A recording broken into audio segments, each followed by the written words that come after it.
Cramming for exams and all-nighters can be an excellent strategy. I am recording this for the 12th, so this is actually the day before my maths exam. I'm not recording on this day, but this is what this video is referring to. I basically spent the day revising, so there's no point really going into detail about what I did. But it was basically just doing practice questions. The way I did it was I've got 11 weeks of topics. Each week had a different sort of focus.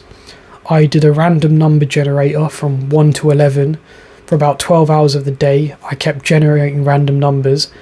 So if I click the random number generator and it generated 5, I'd do a question from unit 5, clicked it again, question from that, and I kept a tally to make sure that I wasn't like focusing on one area and not other areas.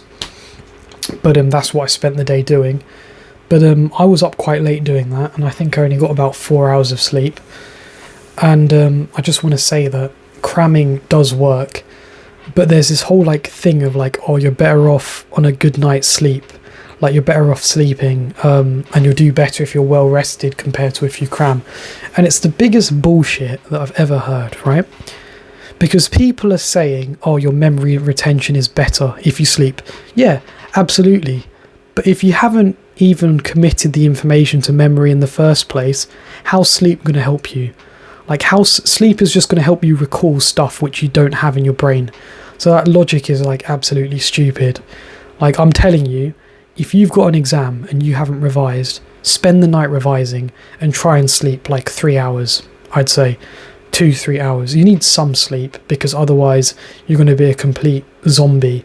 And I think it also like fucks with your digestive system a bit from experience. I've done a day at uni on 2 hours sleep before. Like, I spent 2 hours in the gym and I slept 2 hours. I felt like shit, but it was manageable. And the tiredness comes and goes in waves. And caffeine can mitigate the effects of that. Think about people who work in finance. So I'm reading a book called The Trading Game at the moment. Their sleep hours are ridiculous. They're dealing with high stakes as well.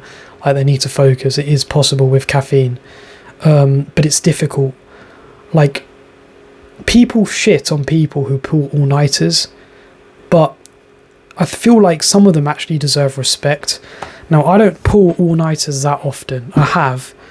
But the person who pulls an all-nighter, having known nothing, and ends up passing the exam, fair enough, they might do great, deserves respect, because there's plenty of people who are too lazy to even pull an all-nighter. There's plenty of people who will just take the fail, or take like a stupidly low grade, because they can't be bothered to expend an effort for like 12 hours.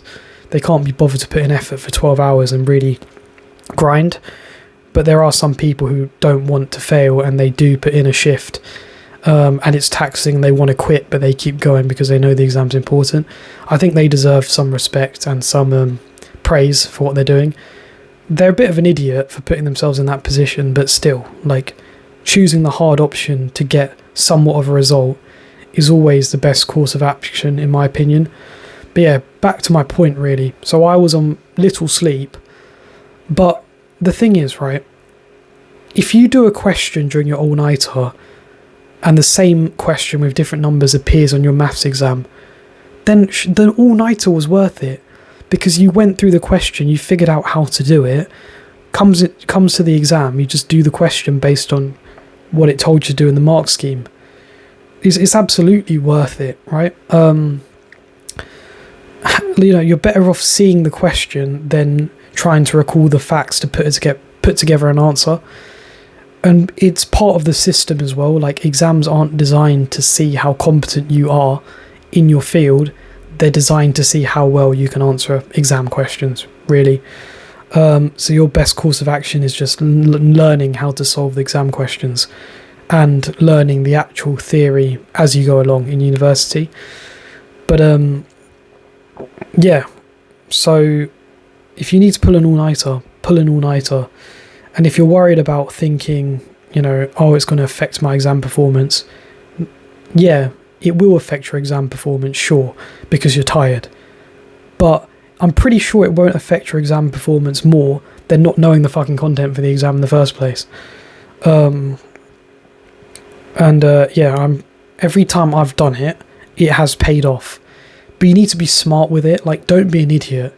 If you've got an exam that day, right, and then you've got an exam the following day, then you need to conserve your energy if these exams are of equal importance to you.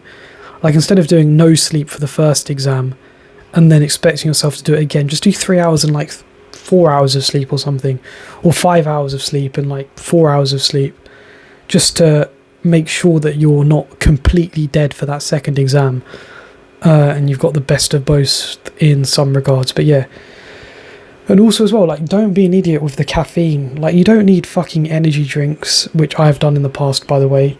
Just drink coffee. You haven't got all that chemical crap, which gives you a stomach ache as well on little sleep. After you've had energy drinks, you feel like absolute shit. Like, from experience, like, your whole stomach just feels terrible, and your whole like digestion is just fucked. Just drink coffee. Like, just have like, 3 spoons of instant coffee, like, at 12 o'clock, and you should be good to go. But yeah, that's basically what I have to say. All-nighters can work, and if you feel like you should do them, do them. Because ultimately, I'd rather go into an exam having crammed the knowledge than going in well rested but not knowing anything. So there's no recall to be done in the first place during the test. But yeah, that's that. See you in the next one.